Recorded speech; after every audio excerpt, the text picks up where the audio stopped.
Ahojte. Takže tak, ako sme si hovorili v úvode, začneme tým, že čo je to vlastne ten internet? Je to globálna sieť, ktorá nám umožňuje prístup k obrovskému množstvu informácií. Internet nám slúži ako digitálna knižnica plná vedomostí a spôsob, ako zostať v kontakte s rodinou, priateľmi či kolegami na diaľku. Umožňuje nám okamžité získanie informácií.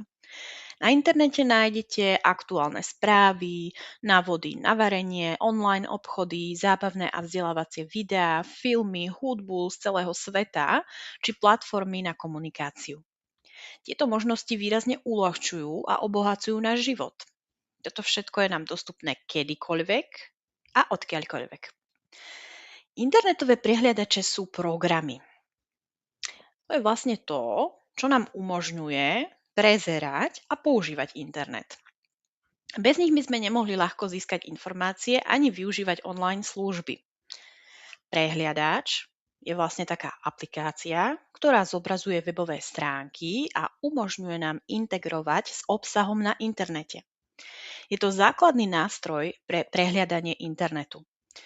Medzi najpopulárnejšie prehliadače patrí Google Chrome, ďalej je to Safari, ktorý sa používa pre zariadenia Apple a Microsoft Edge. Každý z nich má svoje špecifiká, ale všetky umožňujú jednoduchý prístup k internetu. Hoci sa prehliadače líšia dizajnom, väčšina má podobné funkcie ako záložky, režim súkromia a rýchle vyhľadávanie, čo uľahčuje ich používanie pre začiatočníkov, ale aj pokročilých. Vyhľadávanie je základnou činnosťou pri používaní internetu. Naučíme sa, ako efektívne používať vyhľadávače ako Google na nájdenie potrebných informácií krok za krokom. Takže stačí zadať kľúčové slová do vyhľadávacieho pola, stlačiť Enter a môžete si prezerať výsledky na internete, ktoré sa vám zobrazia. Môžeme tam použiť aj jednoduché frázy alebo konkrétne otázky, aby sme získali relevantné informácie.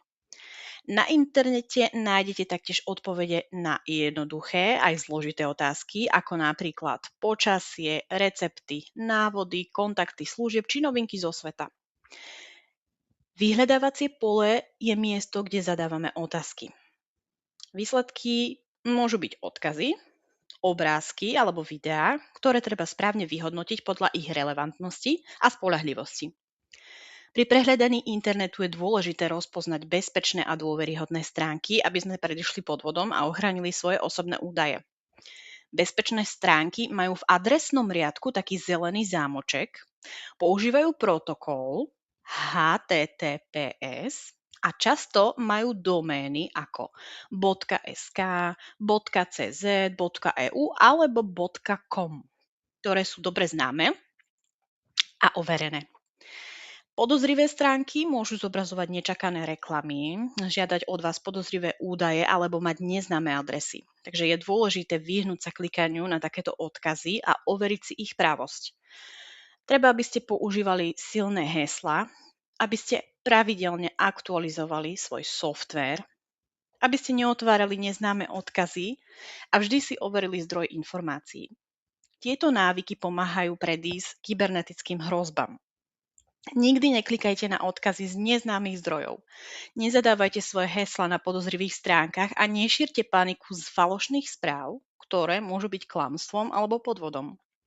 Ak si nie ste istí, požiadajte o pomoc skúsenejšiu osobu alebo sa jednoducho vráťte späť na bezpečnejšiu stránku. Nebojte sa hlavne urobiť krok späť a overiť si situáciu pred ďalšími krokmi. Každý robí chyby a učenie sa internetu je proces. Nebojte sa experimentovať, chyby sú súčasťou učenia. S každým dňom budete istejší a schopnejší využívať internet naplno. Internet je mocný nástroj, ktorý nám otvára nové možnosti. Jeho správne a bezpečné používanie je kľúčom k efektívnemu využívaniu jeho potenciálu. A presne preto si teraz ukážeme ďalšie jeho výhody a to, ako si zabezpečiť nákup napríklad potravín priamo z pohodlia vášho domova. Ono takzvané online nákup potravín umožňuje jednoduchý a pohodlný prístup k potravinám bez nutnosti osobnej návštevy obchodu, čo šetrí váš čas a poskytuje širší výber produktov. Pre niektorých ide o možnosť obmedziť sociálny kontakt, pre iných o úsporu času a pre seniorov alebo osoby so zdravotným postihnutím zvyšuje dostupnosť základných potravín. Ako sme si hovorili v predošlom bode, tak pomocou vyhľadávača, čiže internetového prehliadača alebo aplikácie, budeme hľadať vhodný internetový obchod a spoľahlivého predajcu. Stačí zadať kľúčové slová ako online potraviny či názov vášho mesta a vybrať si z ponúkaných výsledkov podľa hodnotení a recenzií zákazníkov. Dôležité je overiť si, či obchod má platné kontakty, jasné obchodné podmienky, dobré recenzie a zabezpečené platobné možnosti. A nebojte sa, o tom, ako na internete bezpečne zaplatiť, si povieme hneď v nasledujúcom bode po tomto. Takže produkty sú na internetových obchodoch rozdelené do kategórií, ako je napríklad ovocie, zelenina, mliečne výrobky či pečivo, čo uľahčuje orientáciu a vyhľadávanie. Potom, ak kliknete na produkt, zobrazíte si podrobnosti, ako je cena, zloženie alebo dostupnosť a môžete si ho pridať do virtuálneho nákupného košíka. Po vybraní produktu kliknete na tlačidlo Pridať do košíka. Môžete buď pokračovať v nákupe, alebo prejsť k objednávke. V košíku vidíte všetky svoje vybrané položky, ich množstvo a cenu. Umožňuje to lepšiu kontrolu rozpočtu a objednávky pred jej odoslaním. A potom na konci celej objednávky si už len vyberiete najvhodnejší termín na doručenie, zadáte presnú adresu doručenia, telefón a prípadne nejaké doplnkové informácie pre kuriéra, aby bol nákup doručený bez problémov.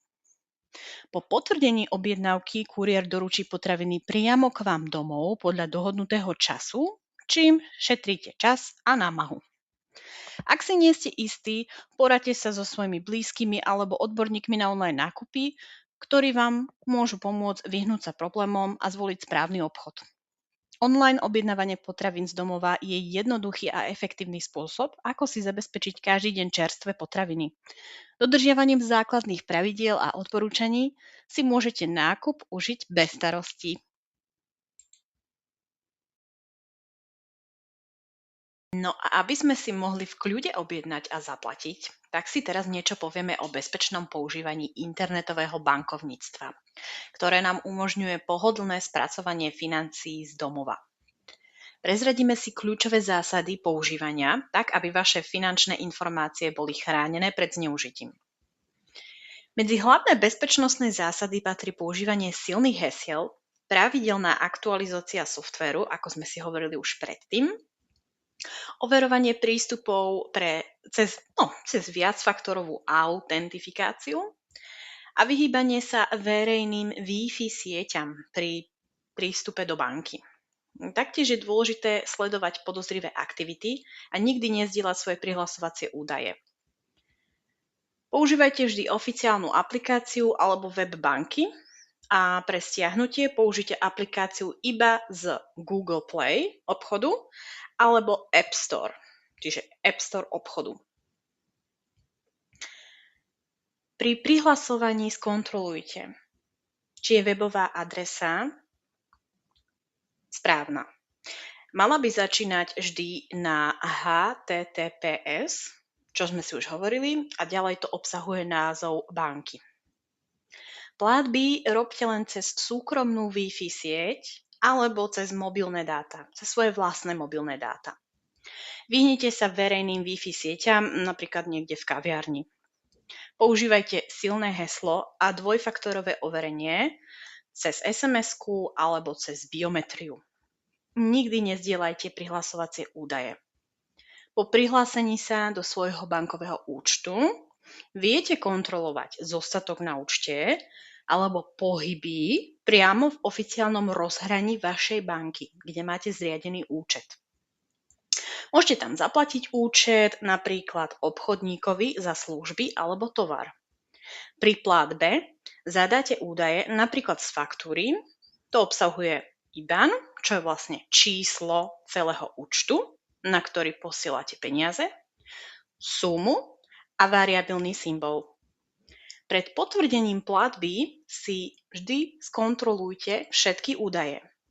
Potvrdzujte platbu cez autorizáciu. Takisto napríklad cez SMS-ku alebo cez mobilnú aplikáciu.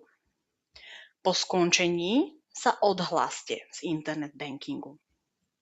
Neklikajte na odkazy v podozrivých e-mailoch alebo SMS-kách. Sledujte si notifikácie a pohyboch na účte. To znamená, keď vám príde nejaká informácia o tom v SMS-ke, že vám bol stiahnutý napríklad poplatok 5 eur za vedenie účtu a tak budete vedieť, že banka vám zaúčtovala 5 alebo 7 eur za vedenie účtu a budete mať prehľad o tom, koľko máte na účte zostatok svojich financií.